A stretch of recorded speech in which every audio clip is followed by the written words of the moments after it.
Yamato's death is a paradox. He's increasingly becoming a polarizing content creator, whereas some of his peers are starting to stop associating themselves with him. Why is that, and how exactly is he a paradox?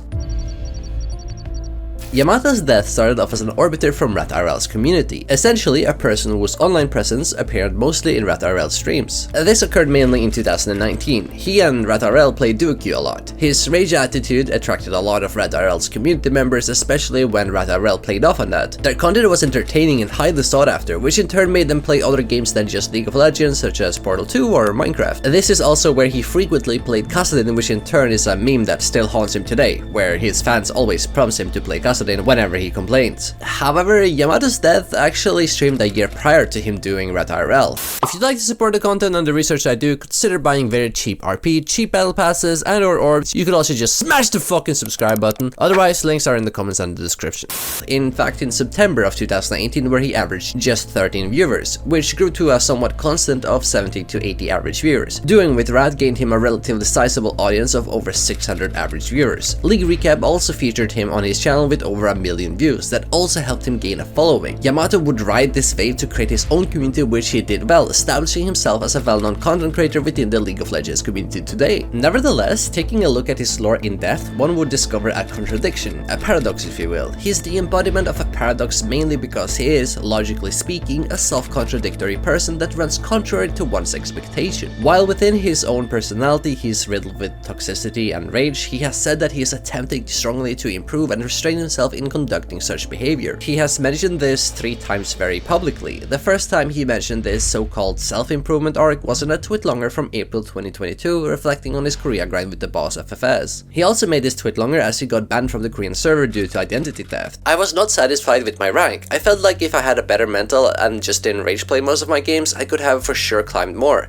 The only thing I really have to improve on is my mentality. It sounds really easy for some of you, but the hardest thing in my life for me is conquering my own ego. I'll work on it. Thank you for reading. The second time he mentioned it was quite shortly after the tweet longer. It was in an interview with Invent Global. That's the main problem with myself. I wouldn't say it's my ego, but it's just that I get really emotional. I really care about League because I've essentially played it for the majority of my life. If I really care about something, I get really emotional, and if it doesn't work out for me, it's really hard to control my emotions. People think I'm also like that in real life, but I'm basically the opposite. He would further explain that he does it because it's content for his stream and not something he usually does in private. But in specific, he was asked whether he was taking any steps to improve his in-game mentality, which he acknowledged was an issue. I think I did actually quite improve my mentality wise, because back in the day I was way worse. For example, I didn't even type a lot anymore. Maybe it doesn't look like it, but back in the day I literally typed every game. Nowadays, if it's really bad, I still type a bit, but that's maybe 1 game out of 20 where I actually get typing mad. He further said that the future of Yamato's death looks like a better version of himself. I'll definitely try to become less toxic. I think I'm already less toxic than before. If you knew me before, it was really bad. My ego is also a huge problem. What I like about the boss FFS is that his ego is not noticeable compared to other streamers. Even with a lot of viewers, Simon doesn't have an ego. It's a trait that I strive to gain. And of course, the last instance is where he most recently reflected on his progress and community in a video titled Yamato's Death, streamer, entertainer, but mostly human. Quick thoughts for those who care. This video is kinda unusual for me and pretty hard to make.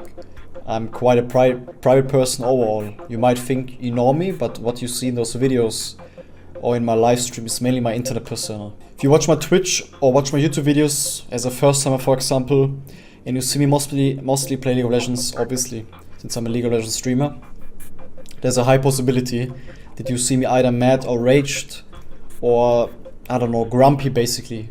So the first impression of most of you people is usually, this guy is like always mad and grumpy and I don't like him, which is like perfectly fine. It's not like something I can control, and it's something I can fully understand if that's the case. But if you ask me, I just wish I could hide those emotions, you know, like my angry side, my angry emotions. Like some other streamers, for example, the Baus or Norway is a good example. But sometimes the emotional destruction I go through, as edgy as that sounds, I know, it might make some of you smile. But it's like, it makes me question if being a full-time streamer, especially, is worth for someone as temperamental as me. I mean, I'm generally trying right now to kinda become better emotion-wise and control-wise in some aspects. Obviously there's like still some entertaining stuff. I mean, League is a pretty toxic game and has a pretty toxic community. So some toxicity in a certain way that is like kind of isolated is still fine. Don't get me wrong. It's just the insane toxic stuff, you know, everything around it is something I don't really like as a person, as me, not as YamatosDeath, okay?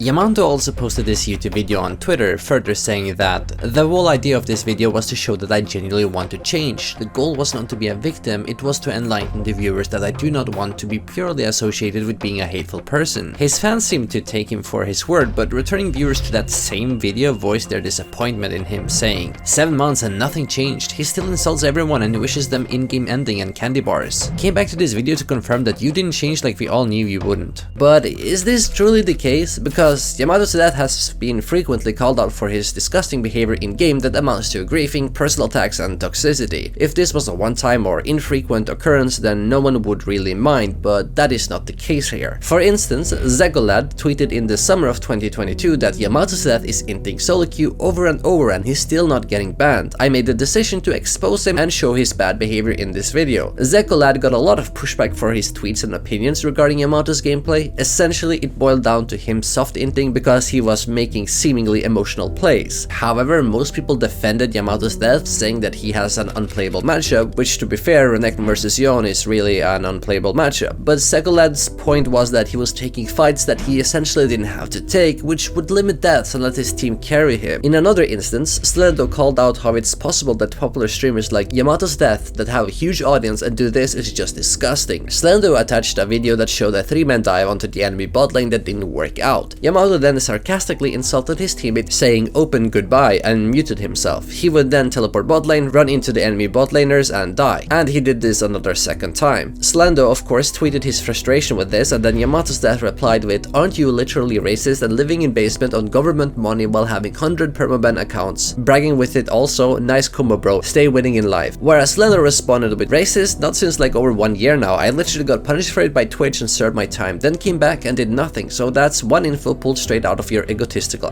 ass. Second of all, why care where I get money from? Also be a man for once and say my bad for the intentional feed maybe. Yamato abruptly ended the interaction by saying, wow, what a statement, you can just feel the high IQ in that one. LeBron also called out YamatosDeath for his appalling behavior in-game. Mr. YamatosDeath strikes back at it again, not like this happening every second solo queue game or something, right? In this video, LeBron showed how Yamato got caught, was then 3 deaths, proceeded to sell all his items and then leave the game. Yamato responded to this tweet saying, it's not normal to just leave and go on another account when you have LeBron as your jungler. I thought that's like a normal thing to do since I would rather suck my own juicer live on stream than have you in my jungle anyway. Maybe also read him to LeBron's, that's where you belong. He then quote retweeted it and mocked the situation. In another instance, YamatosDeath tweeted about David Sonek, a Polish pro player, by posting a picture of him attacking his lord. This guy tells you you're bad and ugly, what do you do? A. Smile, B. Smile, C. Smile and laugh. In another deleted post, YamatosDeath wrote, David Sonek, thanks for my final victory for Challenger. I think I've never faced a worse player in my life and I appreciate the free win. Hope my white goo tasted good in your mouth, boy. Make sure to swallow it real good so you can maybe get 1% of my mechanics off it. Upon asking David Sonek if he had any beef with YamatosDeath, he simply responded with, I don't have beef with him. Every time I meet him, he's trying to act cool, but he's more like a little kid looking for attention. Relatively recently, YamatosDeath also showcased the results of his supposed self-improvement. While playing with Deathard, he proceeded to grief by following Deathard in his jungle and waste resources by doing so. This was of course after him performing badly in the game and doing this to his jungler who is apparently in a position to carry. They later flamed each other after the game, and it seems like this occurred mainly due to a disagreement on how the game should have been played. Yamato seemingly was off stream while this incident occurred, which makes one wonder whether his statement of him only raging while on stream is questionable. Kale1v9 also called out his behavior in a sarcastic tone. It's always nice to see when YamatosDeath is trying his best to win the game. In the video accompanied, Kale showed how he was dying over and over again on Aurelion Sol bot lane. After 3 deaths, Yamato decided to occupy mid lane by griefing the game. He continued to die of course and softened further, being level 5 at 9 minutes into the game. Yamato responded to Kale1v9 brushing it off. When the in-feed Aurelion Sol still out-damage and out-impact the AFK farm deluxe Kale OTP on top fail moment. Good tweet bro, hope the interaction farming gets you somewhere. Yamato's fanbase and a few others echoed the same sentiment that Yamato had, but it seems like Kale1v9's posting reasons expand to something bigger than that. Twitter is also riddled with further posts complaining about YamatosDeath's behavior, such as Pabo complaining about YamatosDeath's high death count, where he solo dived the champion on wave 3, or Adam Random Grapple asking why Yamato is lashing out on him, which in this tweet is also where sarcastically one guy commented that he's reforming, but Yamato disregarded his comments. Rungus posted a clip of YamatosDeath personally attacking Rungus on his stream, and you also have Yeeter telling Yamato that his comments aren't very cash money of him. Now, there's also the case of YamatosDeath utilizing an echo chamber, since due to public backlash, criticism, and as well as people memeing him to oblivion, he has made his Twitter into an echo chamber by making it impossible for people to almost interact with him. Only mutual friends can reply to his tweets, but the unusual issue here is that Yamato might tweet about some in-game change or his thoughts about League of Legends with intention for discussion, but replies are disabled for any such discussion or interactions in the first place, essentially just tweeting into the void. For instance, take this tweet where he criticizes the Orianna Syndra meta era recently, in which he writes a thread about the topic, asks rhetorical questions, and implies that he wants a discussion on the topic, but in a true echo chamber fashion, only mutuals could reply. While League seems to bring the worst out of Yamato, his improvement hasn't come far. Streamers like Ogarin have, for example, a major problem with him perceiving Yamato as a very rude person due to his in-game behavior, outright refusing to meet him in real life. I mean, I'm just gonna cut it short, okay? We went to eat,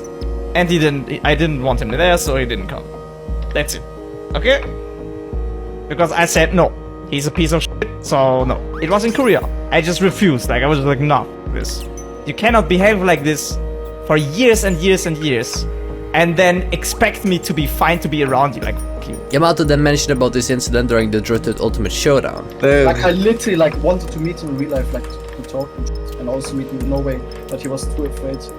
And then he bragged with it on stream that he was like too alpha to meet me. It's okay. Like that's not even like I'm coming.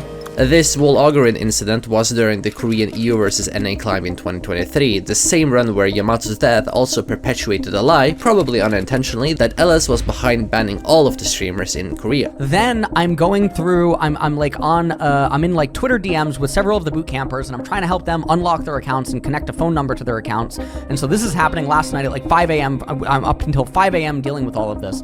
Now, while this is going on, there was already a conspiracy theory type thing started on the very first day that this happened, because YamatosDeath ended up trying to say that I was behind it. Now, he says this on day one. He ends up saying that I'm not behind it today, but on day one, that's where it starts.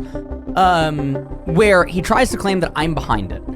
Which is really disgusting, because every single time that Yamato has been inside of Korea, he's literally DM'd me for help, and literally the very last time that he was in Korea, I helped him get an account. It's the craziest thing in the world. I don't know. I don't know. While Yamato's behavior is only shitty and can be attributed to the common League psyche, there is still a paradox about him. The paradox, or the contradiction, comes forth where Yamato is a person riddled with toxicity and rage, but at the same time he is attempting to improve or restrain himself. He has multiple times said that he wants to do this, but there seemingly hasn't been any improvements on this front, at least in the public view. And since some of these incidents that are publicized on Twitter or social media usually occurs when he's off stream, so perhaps there isn't an improvement in the private view as well. For example, this clip 5 years ago on MagiFelix's stream shows how Yamato raged at a quote-unquote random egoing him in the chat, and later left the game after dying yet another death. And the extreme stuff he does, like actively griefing games, is perhaps more preventable than lashing out in anger, which would show some improvement, but with the recent Slendo incident, that of course isn't true. And the same goes for the Kale incident and also the Deathert incident. Speculation of course comes into the picture here. Perhaps he just does this for PR, but a few streams later his false promises become void. Or maybe it's just a burst of motivation to try to improve, but he just keeps falling back into his old habits. So while it seems like Yamato has honest intentions, it's somewhat of a paradox, since those intentions are never really realized, making it the YamatosDeath Paradox.